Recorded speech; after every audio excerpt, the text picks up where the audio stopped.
Okay, I'm hopeful that this is gonna work to replace my ignition that was missing the key. When I bought this thing, the guy knocked $100 off because he didn't have the key for it.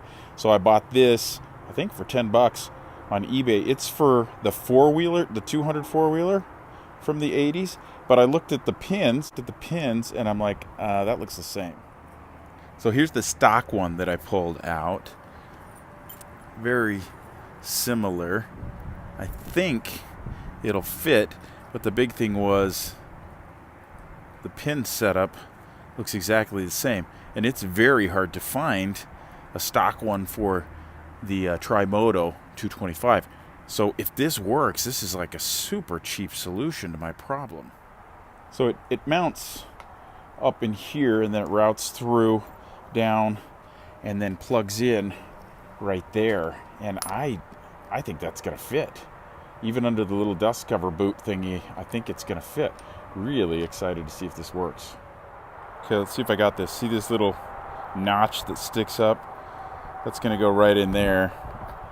So just make sure you rotate it, I think, to get it in place. Okay, once you've got it in place, you're good to go. Now I'm gonna tighten it on, put that on there.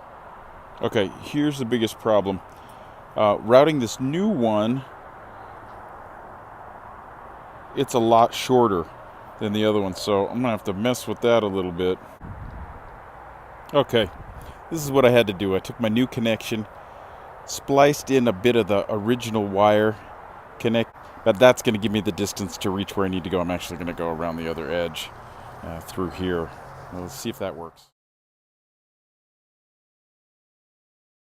Finally got enough charge.